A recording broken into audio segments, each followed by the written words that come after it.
దేవుడు ఉన్నాడా లేడా, దేవుడిని నమ్మవచ్చునా, దేవుడు ఉంటే ఎలా ఉంటాడు, దేవుడు ఎక్కడ ఉన్నాడు అనే విషయాన్ని వేమన గారు పద్యంలో అద్భుతంగా వివరించారు. ఆ పద్యం మనం తప్పకుండా వినాల్సింది.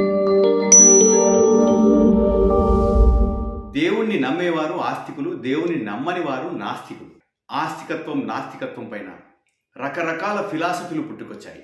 దేవుడు ఉన్నారు అనే పక్షాన్ని వహించిన వారు కొంతమంది అయితే, దేవుడు లేడు అని సంపూర్ణంగా నమ్మేవారు కొంతమంది.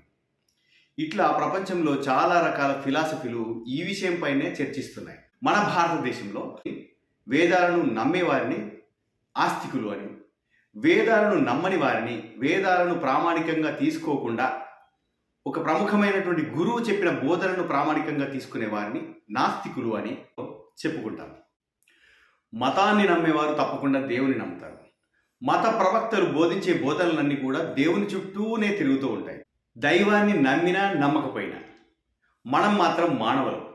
మానవతావాదంతో, మానవతా దృక్పథంతో ఎదుటి వ్యక్తి అభిప్రాయాన్ని గౌరవిస్తూ పరమత సహనంతో ఉండాలి. ఎవరి అభిప్రాయాలు వారికి ఉంటాయి.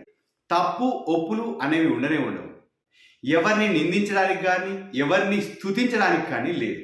దేవుడు ఉన్నాడా లేడా, దేవుడిని నమ్మవచ్చునా, దేవుడు ఉంటే ఎలా ఉంటాడు, దేవుడు ఎక్కడ ఉన్నాడు అనే విషయాన్ని వేమన గారు పద్యంలో అద్భుతంగా వివరించారు.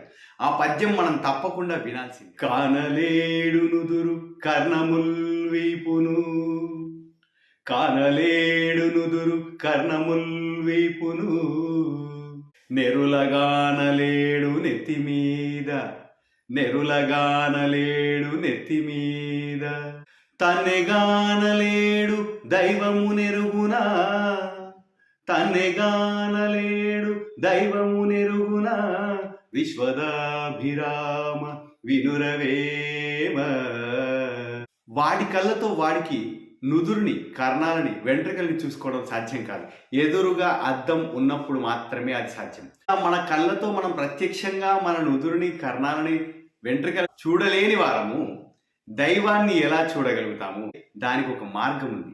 కళ్ళు మనల్ని మనం చూడాలి అంటే మనకు అద్దం ఎలాగైతే అవసరమో, దైవాన్ని చూడాలంటే కూడా దానికి కొన్ని మార్గాలు ఉన్నాయి, ప్రత్యేకమైనటువంటి పద్ధతులు ఉన్నాయి.